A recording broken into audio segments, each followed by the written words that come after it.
What is going on, guys? Welcome back to another video. So about a month ago, I gave you my updated top 10 prospects in the 2024 draft, and I told you every month I'm going to be updating that and expanding that. So today we have the top 20 prospects in the 2024 NHL draft. None of the top 10 guys are going to be falling out of the top 20, so we're going to have 10 new guys on this list, and my order between that has changed. I'm going to throw up the top 10 right now from a month ago. That order has changed. Definitely, I can spoil it right now. Macklin Celebrini is still going to be number one. I'm not massively changing, but there's going to be some movement. There's definitely going to be some movement. We're going to start with number 20 and work our way down, considering the top of the board. You probably know who's going to be there. So up first at 20th overall, I have a bit of a high riser, a recent flyer up the draft boards in Dean Letourneau. He's a 6'7" guy playing prep hockey right now in Ontario. Not against the hardest competition, obviously, but he's absolutely killing it. 57 goals, 64 assists, 111 points in 54 games. So he's dominating, but as expected against much lower competition. It's not like he's in the CHL. And when looking at this guy, 6'7", and even though it is against worse competition, I think watching the tape on this guy, you see the skill. The skating definitely needs work, but if he can put it together, and especially considering he's going to Boston College next year, which is known for just pumping out and developing NHL talent, I think, and my philosophy is outside of the lottery, honestly, outside of the top 10, you should be taking swings. You should be taking swings on guys. So Dean Letourneau, who could potentially be the next NHL skilled power forward, I wouldn't mind swinging on him. He most of the time has like a late first round grade, second to third round grade even, but people put him as high as 20, as high as like 15. So I'm kind of believing the hype. I'm believing the upside. I'm betting on the upside. There's definitely guys with much higher floors, but if you're selecting 20th overall, there's a decent chance that guy's not going to be a high impact NHLer. Why not swing on a guy like Dean Letourneau? He's going to take 2, 3, 4, probably like 4 years, 3 or 4 years for sure to eventually come over and play in the NHL, but I think the upside is definitely there. Next up, Leo Salin Wallenius. Definitely one of the more interesting names in this year's draft. He's a Swedish defenseman. He's this year's number one Swedish defenseman for the most part. Aaron Kiviharju, who's Finnish, has kind of been getting the love as that European defenseman, non-Russian, but I think Wallenius is honestly better in my opinion. I think he's better than Adam Jiricek too. I kind of just spoiled that Jiricek's not on this list, but when looking at him, I think he's very underrated. I think he might be the most underrated defenseman in this entire draft. 11 goals, 30 assists for 41 points in 41 games in the Swedish Junior League, the Swedish Under 20 League, which for comparison, although Axel Sandin Pellikka had more goals last year, he had 36 points in 31 games. So I'm not saying he's good as Pellikka. Pellikka was like my number 11 prospect last year, but I think Wallenius is a very underrated player, very good two ways, and especially in terms of offensively, such a high IQ guy. He's an absolute technician at the blue line watching him, not as dominant in transition as some of the other guys or even a Pellikka, but I think this guy can eventually be a very, very good second pair guy, maybe even a top pair 40 to 50 point defenseman. I'm very high on him. I think recently he has kind of risen, and I think if that's only going to continue, it shouldn't be surprising if this guy goes in the late teens. At number 18, I got kind of just a solid prospect in Trevor Connolly of the Tri-City Storm. When looking at Connolly, I don't think that he has this absurd upside like a Letourneau or some of the other guys I have ahead of him, but he's a very reliable guy. 6'1", killing it in the USHL right now, 23 goals, 36 assists, 59 points in 43 games. I think he has all the makings of a solid middle sixer. Just You're going to see this guy just continuously between 12th and 20th overall. I don't expect him to jump into top 10 conversations, but just a really solid prospect. At number 17, we have Igor Chernyshov. I'm probably botching that name, but when looking at him, he's been very good in the MHL this year, 28 points in 23 games. He kind of unfortunately got the call up to the KHL, which most of the time in the KHL, these young guys don't play a lot, so he only has 4 points in 43 KHL games, but that's very misleading. They basically threw him in the bottom six. He plays like 7-8 minutes a night. It absolutely stinks. He should be in the MHL tearing it up, but when looking at him, he is kind of a big-bodied dude, 6'2", 200 pounds, a very good presence in front of the net that also has some skill that can win some one-on-ones. So when looking at him, I think he fills out to be a pretty solid power forward at the next level. Maybe not top first line potential, but I think he's definitely projects as a top 6 forward based on his body of work in the MHL. And although the KHL numbers aren't exactly there, he looks pretty solid on tape overall. So 17th overall, Igor Chernyshov. At 16th overall, another Russian, Nikita Artemonov. Artemonov actually has gotten some serious time in the KHL. When looking at him, he has 23 points in 56 games. That is very impressive for a 17, 18-year-old in their draft year in the KHL. They've really let him run. He's on the same team as Anton Silyev, who I'm going to talk about later. So when looking at him, he's far more of a skill guy. He's only 5'11". He's really creative in terms of finding ways to make plays, create space on the ice. So when looking at this skill, I think if he's able to do it at the KHL, which I know the scoring rates don't seem that impressive, but the KHL is lower scoring than the NHL, especially at that age. If he's able to produce at a decent rate at 17, 18 years old, I'm pretty confident he's going to be fine in the NHL. So the production, as well as watching him just be so creative, I think he could potentially be a steal in the back half of the lottery. It wouldn't be surprised me if he kind of rises up towards the end. At 15th, T.J. Ginla, one of the more controversial prospects in this year's draft. I wouldn't put him top 10 based on what I've seen from him. I do think he is rising a little bit because of his father's name, but he also is playing fantastic. He has 45 goals in 58 games right now. He has a great shot. There's no denying that. He looks like his goddamn father out there in terms of shooting the puck. His overall game isn't that well-rounded in terms of driving plays, great in transition. He's solid in all those departments, but he's definitely more of a goal scorer. He's going to have to play with a very good playmaking center, another very good playmaking winger. Like right now, he does play with Andrew Crystal, and that kind of leads some, including myself, to realize, is this bump in production considering he switched teams when is playing top line with a guy like Andrew Crystal? He was on the Thunderbirds before, but he was more so in like a third or fourth line role for them last year. But this year, he's really just ran with Andrew Crystal, who's like third in the entire WHL in points per game at 1.8. But I still really like him. I think he definitely is a first-round talent, mid-first round.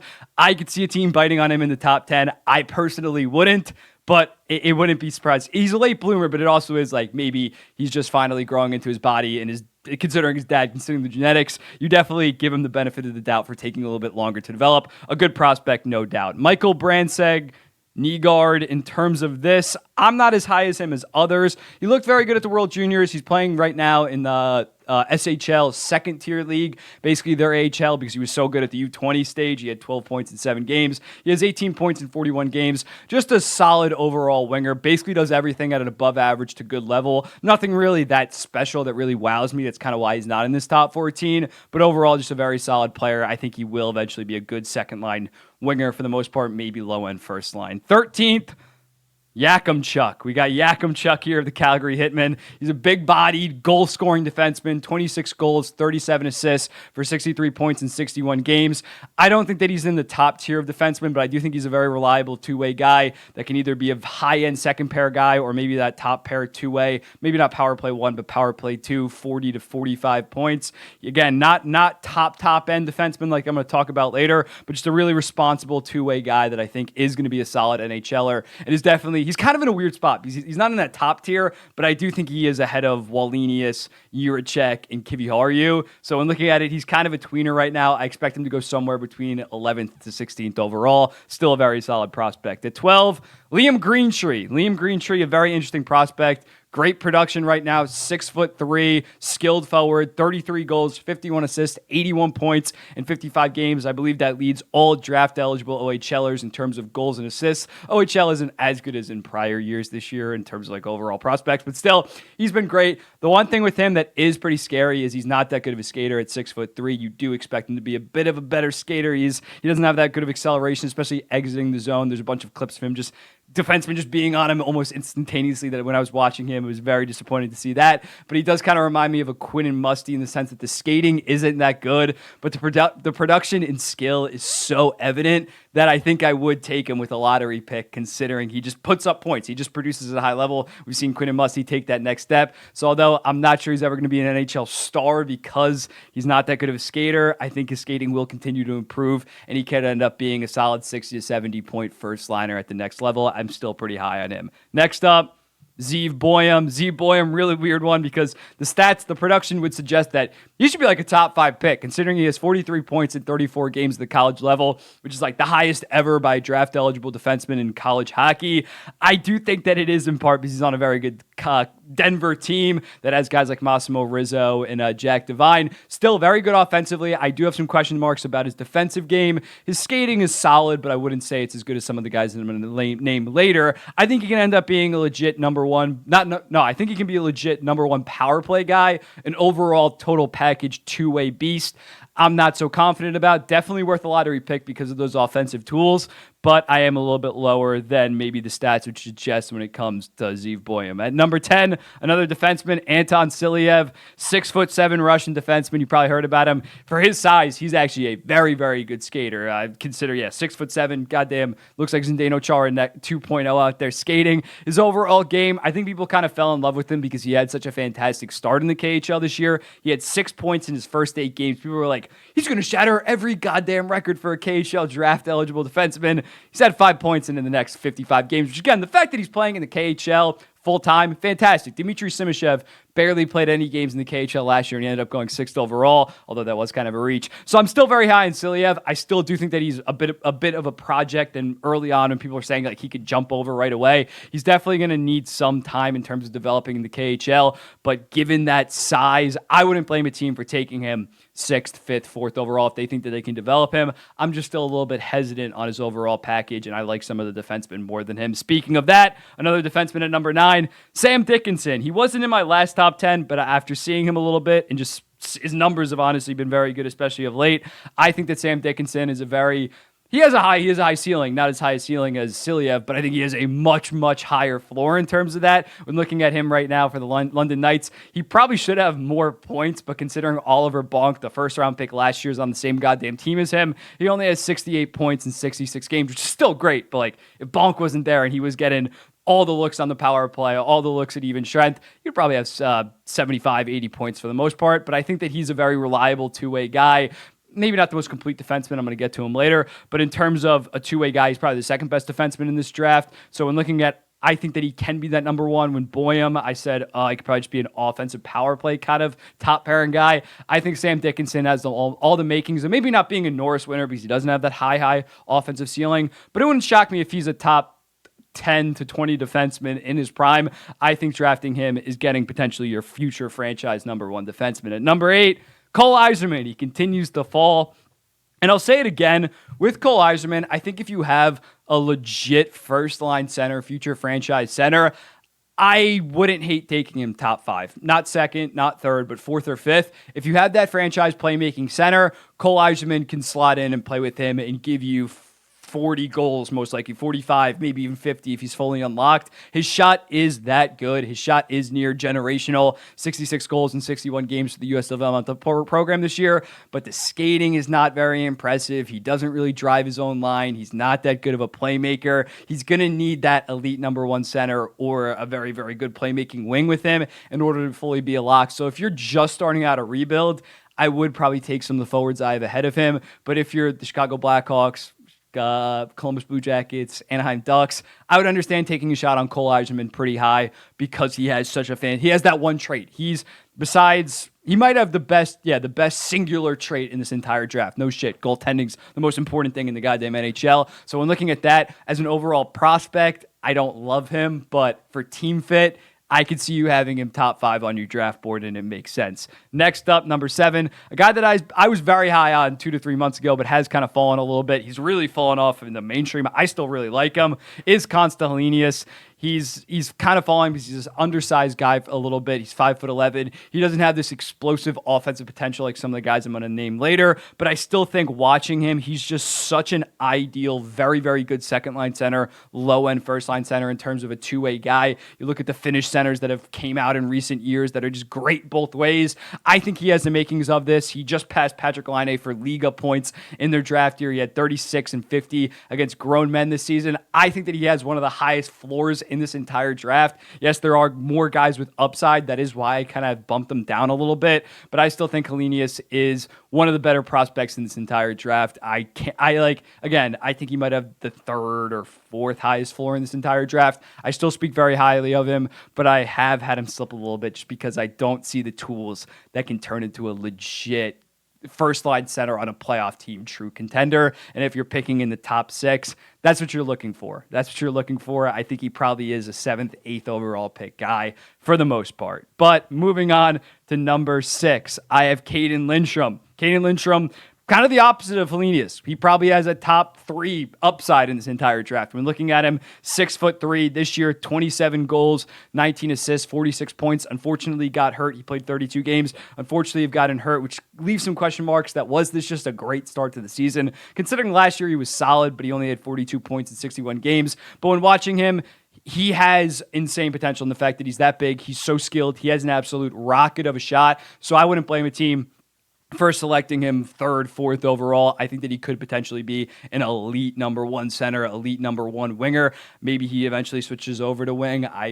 It is what it is. We'll see how that goes down. But I'm very high on Caden Lindstrom. Not as high as some other people, but he's a very good prospect. And number 5, a guy that has jumped a little bit recently. Sorry for the blurry pick. It's the only one I can find. Berkeley Cadden is playing unreal right now. 49 goals, 56 assists, 105 points in 62 games. In the last month or so, 2 months, I think about, he's been over 2 points per game. He's playing insane. He's more productive than Zach Benson. Zach Benson last year in his draft year, Benson was my 5th overall prospect in an even more loaded draft. Benson obviously fell because he's only 5'8", 5'9". Berkeley Cadden's 5'11", a little bit on the skinny side, but he definitely has the height advantage over Zach Benson. So I really like Berkeley Cadden.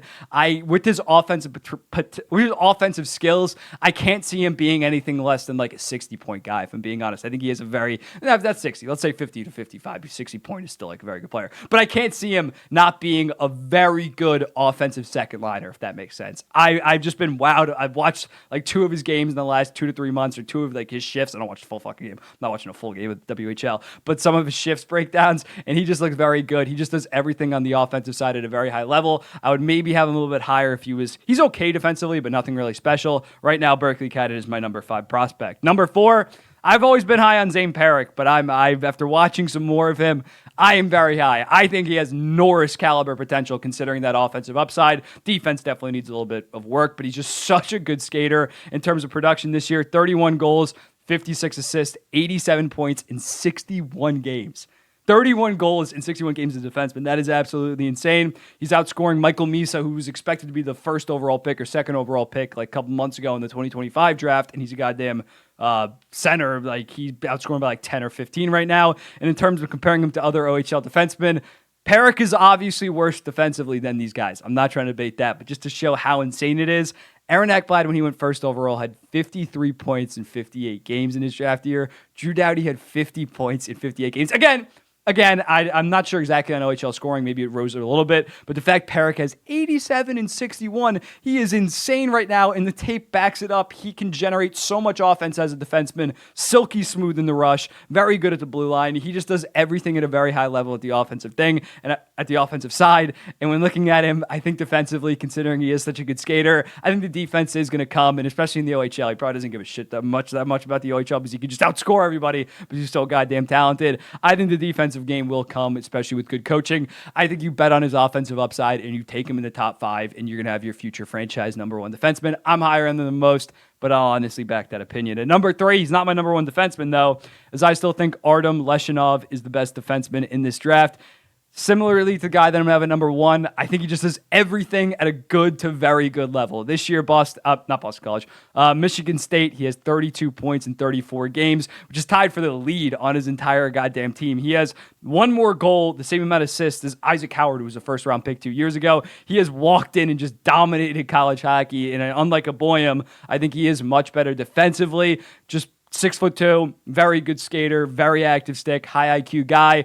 There's nothing that you shouldn't love about Artem Leshinov for the most part. And as a result, he's my number 1 defenseman, number 3 overall player. Then the top 2, not a shock here. Not shocking anybody. Ivan Demidov, still the 2nd overall prospect by a decent margin, in my opinion. Last year, 62 points in 41 MHL games, which is the 2nd highest ever, only behind Michkov. This year, 60 points, 30 games, absolutely insane. The final month and a half of the season, he was going at like a 2.5 points per game clip, just dominated that league, absolutely dominated the league. And you look at what other players like a Tarasenko, Panarin, what they did at the same age in that league, he's ahead of that. He's ahead of goddamn that. So when looking at him, such a fantastic playmaker. He processes the game so much faster than everybody else at the same age as him. So when looking at him, just so smooth, such a high IQ playmaker.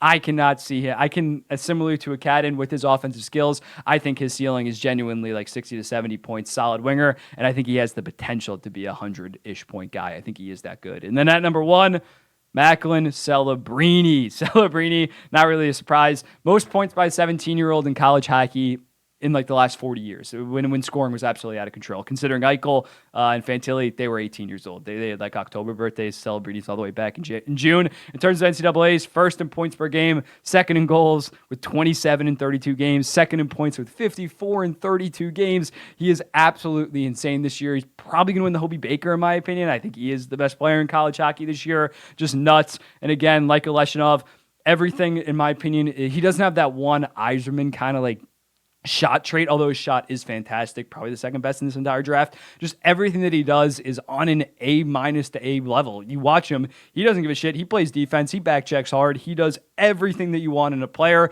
Does he have Connor Bedard potential? No, obviously not, but for him, very high floor, 70-ish point center, I'd say, honestly, considering his track record. Set the 16-year-old USHL record this year, making college hockey history at his age for a 17-year-old. He's been insane. I can't see him busting, and I think the potential is a top 5 center. I don't think that he's ever going to be the best player in the entire NHL just because he doesn't have that 1-1 elite trait, but top 5 center, which would put you top 7 to top 15 in the entire NHL. So that's still pretty decent. When looking at him, just a fantastic player. But yeah, that's it. Here it is again. Dean Latorno, Leo Saline Wallinas, Trevor Connolly, Igor Chernyshov, Nikita Artemanov, T.J. Ginla, Michael Brandsted Nygaard, Carter Yakimchuk, Liam Greentree, Zeev Boyum, Anton Silyev, Sam Dickinson, Cole Yzerman, Konstantinos, Caden Lindstrom, Berkeley Cadden, Zane Perrick, Artem Leshinov, Ivan Demidov, and Macklin Celebrini. Let me know in the comments, what do you think about this? What would your order be? Who would you have much higher? Who do you think is going to be the steal of this draft? And I'll be seeing you in the next one.